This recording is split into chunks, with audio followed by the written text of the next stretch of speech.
ये आपकी NIPC 2026 की तैयारी। आज हमारा डे 4 है फार्मास्यूटिक्स का, जिसमें मैं आपको कुछ इंडस्ट्रियल फार्मेसी के important concepts and sterile products के बारे में बताने वाली हूँ। ठीक है, so let's begin without wasting our time. Industrial pharmacy and sterile products. Okay, pharmaceutical industry का मतलब क्या होता है? Industrial pharmacy deals with the large scale manufacture, quality assurance, packaging and distribution of pharmaceutical dosage forms under regulatory compliance. ठीक है, regulatory compliance में जो SOPs, protocols, जितने भी rules and regulations regulatory bodies के द्वारा सेटअप किए गए हैं फॉर इंडस्ट्रियल फार्मेसी, उसके अकॉर्डिंग हमें अपना जो फॉर्मुलेशन है उसका manufacturing, quality assurance, packaging, distribution, pharmaceutical dosage form, सब कुछ रेगुलेटरी कंप्लायंस के अकॉर्डिंग ही होना चाहिए विदाउट एनी डेविएशन। ओके, इसके ऑब्जेक्टिव्स है like consistency, safety, efficacy, stability, regulatory compliance, cost effectiveness, है ना। नेक्स्ट इज की डिपार्टमेंट्स इन फार्मा इंडस्ट्री। किसी भी इंडस्ट्री में जो की डिपार्टमेंट्स होते हैं वो प्रोडक्शन वाला होता है, जिसमें आपने इंडस्ट्रियल ट्रेनिंग भी की होगी। क्वालिटी कंट्रोल होता है, जो बहुत सारे लोगों को जो डिज़ायर्ड जॉब होगी। नेक्स्ट इज़ क्वालिटी एश्योरेंस में भी कुछ लोगों को जाना होगा, कुछ लोगों को रेगुलेटरी अफेयर्स में जाना होगा। ये वैलिडेशन होता है, रिसर्च एंड डेवलपमेंट होता है, इंजीनियरिंग, वेयर हाउस होता है, बट ओके, एक चीज़ जो नाइपर का फोकस है, थोड़ा टाइपिंग में मिस्टेक है, QA, दिस इज़ QC। ठीक है, quality assurance is process oriented whereas quality control is product oriented. ये डिफरेंस थोड़ा इंपॉर्टेंट है, इसलिए that's why I included here, so go through it once. Okay, QA assure करना is process oriented whereas quality control is product oriented. Okay, quality assurance prevent defects whereas quality control detect effect. ठीक है, and quality assurance में हमें documentation ज़्यादा important है, जबकि quality control में हम लोग टेस्टिंग करते हैं किसकी, प्रोडक्ट की टेस्ट करेंगे तभी तो हम डिफेक्ट्स डिटेक्ट कर पाएंगे। और quality assurance is documentation procedure. Okay, then moving on to the next concept, that is good manufacturing practices, GMP। GMP होता है the system ensuring products are consistently produced and controlled according to quality standards। ठीक है, objectives are prevent contamination, avoid mix-ups, है ना, ensuring traceability, maintain documentation। Next, come to the key good manufacturing practices principles। They are qualified personnel होना चाहिए, validated processes होने चाहिए, control environment, proper documentation, quality audit। ठीक है, आपको जो इसमें इम्पॉर्टेंट है वो ये है ALCOA plus data integrity principle। ALCOA means attributable, it should be attributable, it should be legible, it should be contemporaneous and original plus accurate with complete, consistent, enduring and available। आपको ALCOA की full form याद रखनी है। Attributable, it should be attributable, it should be legible, it should be contemporaneous, it should be original, it should be accurate. यहाँ से question आने के ज़्यादा चांसेस रहते हैं। ठीक है, इसकी फुल फॉर्म से एक बार देख लेना। मीन्स पूछ सकते हैं ALCOA what C stands for, so you have to go through it once। ठीक है, then complete, consistent, enduring and available। next is pharmaceutical validation। क्या होता है pharmaceutical validation? This is the documented evidence that a process consistently produces desired quality। ठीक है, validation means हमने कोई चीज़ कर लिया है, अब हमारे पास उसका प्रूफ है कि हमने किया है। डॉक्यूमेंटेड एविडेंस है कि वो प्रोसेस कंसिस्टेंटली प्रोड्यूस किया है उसने डिज़ायर्ड क्वालिटी। अभी जो टाइप्स ऑफ वैलिडेशन, कितने टाइप्स के होते हैं, वैलिडेशन के टाइप्स देखना एक बार। Process validation, cleaning validation, analytical equipment and computer system validation. Then जो प्रोसेस वैलिडेशन है उसके भी कुछ सब टाइप्स है like prospective, concurrent, retrospective, revalidation. ये इंपॉर्टेंट है आपके एग्जाम पॉइंट ऑफ व्यू से आज की क्लास। ठीक है, वैलिडेशन का lifestyle, design, qualification and continued verification. So एक बार आप लोग जो खुद से देखना है वो है कि एक्चुअल में होता क्या है, व्हाट एक्चुअली इज़ दिस। वैसे क्वेश्चन जनरली टाइप से ही आता है, सब टाइप से आता है, डेफिनेशन से बहुत कम क्वेश्चन देखने को मिलता है, बट मैंने अगर मेंशन किया है मीन्स वो इम्पॉर्टेंट है। तो जाओ एक बार रिकॉल करो जिधर भी आपने इसके नोट्स बनाए थे। नहीं मिल रहा है देन कमेंट में, मैं इसकी अलग से क्लासेस भी ले लूँगी, ठीक है। जितनी भी मैंने अभी तक वीडियो बनाई है, अगर आपको चाहिए कि मैं उसमें से कुछ और एक्स्ट्रा कोई चीज़ पढ़ाऊँ देन कमेंट में in the comment box, I will reply it, okay. और अगर आपको अपनी कुछ पर्सनल इन्फॉर्मेशन कुछ जाननी है अपनी खुद की, कि अभी कोई गाइडेंस चाहिए या किसी भी चीज़ के बारे में अगर पूछना है then you can directly DM me on Insta, ठीक है। You can directly DM me on Insta, okay. Next is equipment qualification. ये इंपॉर्टेंट है, इसकी फुल फॉर्म से भी कई बार क्वेश्चन आ जाता है और सीरीज से भी आ जाता है। Equipment qualification first is DQ। DQ means design qualification, equipment design meets requirement. IQ means installation qualification, it should be installed correctly. OQ is operational qualification, means operation within limits, okay. Next is PQ is performance qualification, performs consistently in production। यहाँ से sequence और series से question बनता है, ठीक है। Series और sequence से क्वेश्चन बनता है, लाइक पहले DQ होगा कि IQ होगा, OQ होगा, PQ होगा, तो क्या होगा, कमेंट में इन दी कमेंट बॉक्स पहले कौन सा आएगा, ठीक है। IQ आएगा कि OQ आएगा, या फिर ये सीक्वेंस सही लिखा है देन ओके। मुझे बताओ कमेंट बॉक्स में कि पहले कौन सा वाला क्वालिफिकेशन आता है। ये जो मैं बता रही हूँ ना, ये इसको एक बार देख लेना, ठीक है। Scale up and technology transfer से क्वेश्चन आता है। Scale up means process of increasing batch size without altering quality.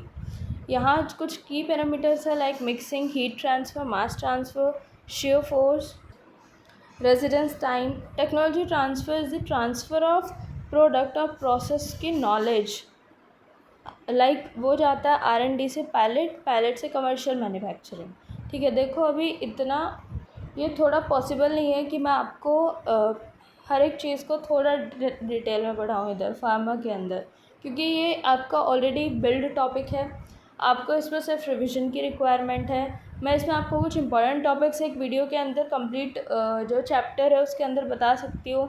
अभी मैं आपको एक सिंगल वीडियो के अंदर हर चीज़ को डिटेल में नहीं बता सकती, उसके लिए मुझे एक सेकंड या फिर नेक्स्ट वीडियो बनाना पड़ेगा, क्योंकि वीडियो बहुत लॉन्ग हो जाएगा और आप लोग भी उसे कम्प्लीटली नहीं देखोगे, है ना, बहुत लॉन्ग हो जाएगा। और फिर जो आपका पुराना वाला कॉन्सेप्ट है वो किधर है फिर। तो आपको कुछ नहीं है, जो मैं पढ़ा रही हूँ उसको जाके खुद के नोट्स में रिवाइज़ करो, ठीक है।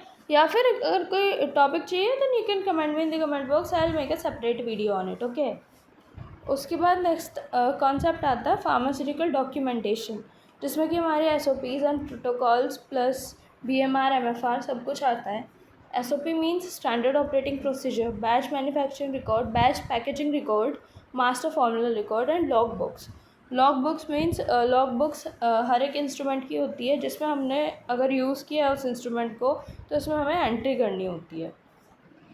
और एक गोल्डन रूल जब आप नाइपर में भी आओगे, इधर भी जो रिसर्च में अप्लाई होगा, इसका मतलब होता है अगर आपने कोई एक्सपेरिमेंट किया तो उसको लिखना है, उसको डॉक्यूमेंट करना है, ठीक है। अपनी एक बुक में, एक नोटबुक और किसी पेपर पे, किसी भी चीज़ पे उसे साथ के साथ लिखना है कि आपने क्या देखा, क्या हुआ। ऑब्जर्वेशनल नोटबुक में आपको लिखना है, ठीक है, क्योंकि ऐसा माना जाता है अगर नहीं लिखा तो वो हुआ ही नहीं है। If it is not documented, it didn't happen, okay। Then clean room technology क्या है। Clean room is the controlled environment with defined limits of particles and microorganisms। Then ISO का classification आता है। ISO की class है and this is particle limit। ISO 5 में critical aseptic filling होती है। ISO 7 is background area and ISO 8 is support area। से ये important हो जाता है थोड़ा। और जो एसेप्टिक एरिया वाला वो ग्रेड वाला टेबल होता है ना, ग्रेड 100, 1000, वो जो माइक्रो बायोलॉजी में था वो इम्पॉर्टेंट है, ठीक है, वो इम्पॉर्टेंट है, वो आता है एग्ज़ाम में। सो ग्रेड वाला जो एसेप्टिक एरिया वाला टेबल होता है। नेक्स्ट इज़ HVAC सिस्टम, पता है आप सभी को। Function is temperature control, humidity control, air filtration, pressure differential, ठीक है। और HEPA फ़िल्टर का याद रखना है कि ये ग्रेटर देन और इक्वल टू 99.97% पार्टिकल्स को फ़िल्टर कर देता है, उसको रिमूव कर लेता है, जिसका पार्टिकल साइज़ अप्रॉक्सीमेटली 0.3 माइक्रोमीटर होता है, ठीक है। And positive pressure, sterile areas में पॉजिटिव प्रेशर की रिक्वायरमेंट होती है एंड हज़ार्डस एरिया में नेगेटिव प्रेशर की। ये इंपॉर्टेंट पॉइंट है इधर। अगर आपको स्टेराइल एरिया में अगर सपोज़ पूछ ले कोई या फिर एग्ज़ाम में आ जाए पॉजिटिव एंड नेगेटिव और नन, सो अगर स्टेराइल एरिया में पूछा तो positive pressure should be correct and hazardous areas में negative pressure. Next is pharmaceutical water system, ठीक है। Types of water, okay, when I will circulate it you I will edit it, okay. Type of water, purified water, non sterile water, okay. जो purified water होता है ना वो non sterile होता है। Water for injection means sterile formulation के लिए हम लोग यूज़ करते हैं, और जो स्टेराइल वाटर फॉर इंजेक्शन होता है वो जनरली पेरेंट्रल्स के लिए होता है, ये याद रखना। अब मुझे आप कमेंट बॉक्स में कमेंट करके बताओ कि पायरोजेंस किस में प्रेजेंट होता है। व्हाट आर पायरोजेंस और पायरोजेंस कौन से वाटर में प्रेजेंट होते हैं, ठीक है, ओके। उसके बाद ये आता है production methods, distillation, reverse osmosis and ultra filtration. इससे हम जो फार्मास्यूटिकल वाटर है उसको क्या करते हैं, उसको प्रोडक्शन करते हैं उसका। Water for injection, microbial control के बारे में थोड़ा डिटेल पढ़ना है क्योंकि यहाँ से क्वेश्चन बनता है नहीं पढ़ना। उसके बाद नेक्स्ट है स्टेराइल प्रोडक्ट्स, जो कि इम्पॉर्टेंट हो जाता है हमारे एग्जाम के लिए। Sterile dosage form means dosage forms free from viable micro organism, viable means living, है ना। और उसका एग्जाम्पल है injections, infusions, ophthalmics, implants. Then routes of parenteral administration, so ये याद रखना है आईवी से हम लार्जेस्ट वॉल्यूम हम एडमिनिस्टर कर सकते हैं, है ना। दो तरह का होता है, IV infusion and IV bolus, IV infusion and IV bolus, IV infusion and IV bolus, infusion, okay, let me write it again, IV bolus and IV infusion, IV bolus and IV infusion, है ना। अभी आप मेरे को बताओ कि इसमें कौन से वाले में ज़्यादा टाइम लगता है, कौन से वाले में वॉल्यूम ज़्यादा होता है, ठीक है। और एक ही बारी में मीन्स बस एक बार एडमिनिस्टर किया और वो कंप्लीट एडमिनिस्टर कर दिया, वो कौन सा स्लो होता है, कौन सा फास्ट होता है, ठीक है। नॉर्मल सलाइन जो हम एडमिनिस्टर करते हैं इन केस ऑफ डिहाइड्रेशन, तो वो कौन सा होता है, आईवी इन्फ्यूजन की आईवी बोलस, ये मुझे कमेंट बॉक्स में कमेंट करके बताओ। ओके, एंगल भी बताना, आईवी का एंगल क्या होता है, आईएम का क्या होता है 90 डिग्री, सबक्यूटेनियस का I think 45 degree, intrathecal, okay, intrathecal में बहुत कम वॉल्यूम चाहिए, है ना, जॉइंट्स में जो लगता है। आईवी लार्ज वॉल्यूम सबसे ज़्यादा इसमें ही रहता है, सबक्यूटेनियस में उससे कम, और उससे कम सबसे कम रहता है इंट्राडर्मल में, ठीक है। नेक्स्ट है रिक्वायरमेंट्स ऑफ पेरेंटल प्रोडक्ट्स।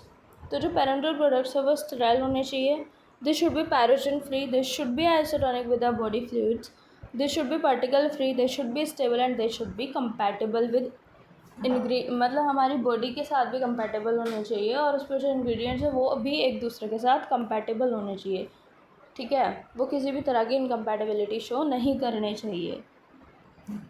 तो next is source of contamination, personal, हम खुद से क्या बन जाते हैं सोर्स ऑफ कंटामिनेशन कई बार, air, equipment, raw materials, water system, this is the common sense. Human operator is the major contamination source. अगर ह्यूमन्स यानी हम किसी भी चीज़ को ऑपरेट कर रहे हैं मीन्स हम खुद एक मेजर कंटामिनेशन सोर्स है, बिकॉज स्नीजिंग, कफिंग और hands without gloves, hairs without cover, they all are the major contaminant source. Then sterilization methods include heat sterilization like moist heat. Temperature for moist heat you have to learn 121 degree Celsius for 15, इतना pressure होता है 15 psi for 15 to 20 minutes. Mechanism is protein denaturation used for culture media and aqueous injections. ये आपको पता है, इसको थोड़ा जल्दी करते हैं। ड्राई हीट होता है 160 to 170 डिग्री सेल्सियस पे हम इसको हीट करते हैं for 2 hour. Mechanism of dry heat is oxidation, उसको हम ग्लास वे ऑयल्स या फिर डीपायरोजिनेशन करने के लिए यूज़ करते हैं। Next is filtration sterilisation is 0.22 micrometre membrane filter होता है, हीट सेंसिटिव ड्रग्स के लिए हम यूज़ करते हैं, वैक्सीन्स एंड बायोलॉजिक्स के लिए फिर फिल्ट्रेशन यूज़ करते हैं। Next is radiation sterilisation like gamma rays, electron beam, UV rays, है ना। आयनाइजिंग, नॉन आयनाइजिंग रेडिएशन का हम यूज़ करते हैं स्टेरिलाइज करने के लिए, लाइक डिस्पोजेबल सिलेंजेस एंड कैथेटर्स। उसके बाद गैस स्टेरिलाइजेशन में जो मोस्ट कॉमनली यूज गैस है वो एथाइलिन ऑक्साइड, जिसको हम प्लास्टिक डिवाइसेस या सर्जिकल इंस्ट्रूमेंट्स के लिए यूज़ करते हैं। नेक्स्ट आता है depyrogenation. Pyrogens are fever producing endotoxins produced by gram negative bacteria. ठीक है, अभी आप मेरे को बताओ ग्राम नेगेटिव बैक्टीरिया की मेम्ब्रेन किस चीज़ की बनी हुई होती है ना। ग्राम नेगेटिव बैक्टीरिया की सेल वॉल किस चीज़ की बनी हुई होती है, और जो एंडोटॉक्सिन है वो सेल वॉल ही रिलीज़ करती है, तो किस चीज़ की बनी हुई होती है, कमेंट में in the comment box. Removal methods like pyrogen को रिमूव करने के लिए मेथड होता है, पहले ड्राई हीट करते हैं हम 250 डिग्री सेल्सियस पे, ultra filtration, ion exchange and distillation, ये इंपॉर्टेंट है, ठीक है, और यहाँ से क्वेश्चन हर साल बनता हुआ आ रहा है। Next is aseptic processing. Steps component का स्टेरिलाइजेशन किया, फिर उसको ट्रांसफ़र करते हैं, फिलिंग करते हैं, देन सीलिंग कर देते हैं। Key concept here is sterility achieved by process control, not terminal sterilisation. तो स्टेरिलिटी को हमें जो प्रोसीजर जो करने वाले हैं उसको हमें कंट्रोल में रखना है, ठीक है। ये नहीं कि लास्ट में हमें स्टेरिलाइज करना है, नहीं, हमें जो प्रोसीजर है उसके दौरान ही स्टेरिलिटी को मेंटेन करना है, okay. Next is terminal sterilisation versus aseptic processing. Terminal sterilisation means sterilize after filling. Aseptic process is sterile filling. Terminal sterilization is more reliable, whereas aseptic processing is higher contamination risk होता है aseptic process। उसके बाद next है laminar air flow. इसमें unidirectional flow होता है ना, और ये वर्टिकल और हॉरिजॉन्टल दो तरह का होता है, दोनों को देखना। Unidirectional air flow, HEPA filtered air आती है इधर, और वेलोसिटी उसकी रहती है, ये इंपॉर्टेंट बन जाता है, 0.45 metre per second in laminar air flow, ठीक है। लैमिनार एयर फ्लो में भी horizontal and vertical as well. Sterility testing की अगर हम बात करें तो वो मेम्ब्रेन फिल्ट्रेशन या फिर डायरेक्ट इनोक्यूलेशन होता है ना। मीडिया जो हम इसमें यूज़ करते हैं वो है फ्लूइड थायोग्लाइकोलेट मीडियम, बैक्टीरिया के लिए, फंगस है तो सोयाबीन केसिन डाइजेस्ट मीडियम, ये आपने बैचलर्स में भी पढ़ा होगा माइक्रोबायोलॉजी में, ठीक है। तो ये मीडिया इंपॉर्टेंट जो मैंने बताया। उसके बाद है पायरोजन टेस्टिंग। पायरोजन टेस्टिंग में हम लोग करते हैं रैपिड पायरोजन टेस्ट, जिसमें कि आता है एल टेस्ट, एंड ये डिटेक्ट करता है एंडोटॉक्सिन को, endotoxin released by cell wall of gram negative bacteria, है ना। और एल की फुल फॉर्म देखना ध्यान से, लिमिलस अमीबिसाइड लाइसेट। इसके बाद नेक्स्ट आता है कंटेनर क्लोजर सिस्टम। तो ग्लास कंटेनर्स इंपॉर्टेंट बहुत जाते हैं, type 1, type 2 and type 3। Type 1 is borosilicate glass जो कि बेस्ट होता है, type 2 is treated soda lime glass, and type 3 soda lime glass. Then rubber closures, butyl rubber and silicone coated, है ना।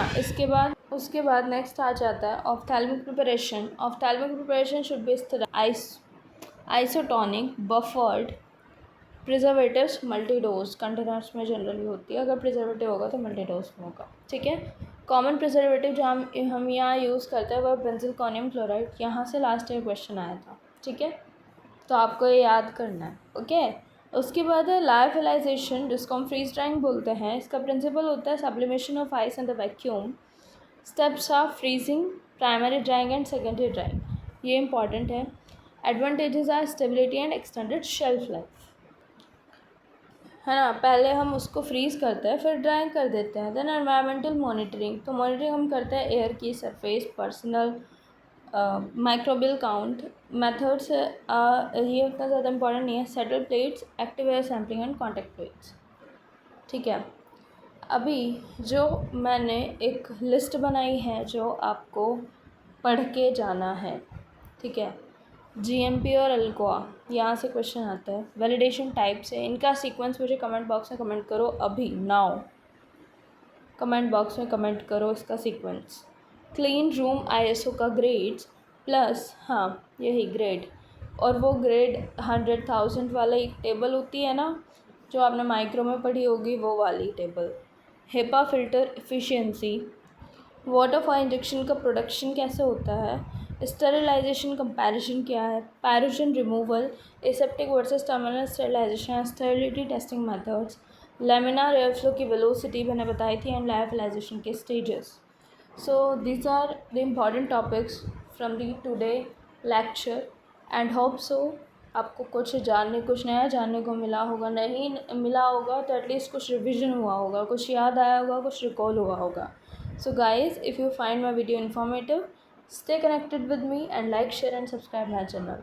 Thank you.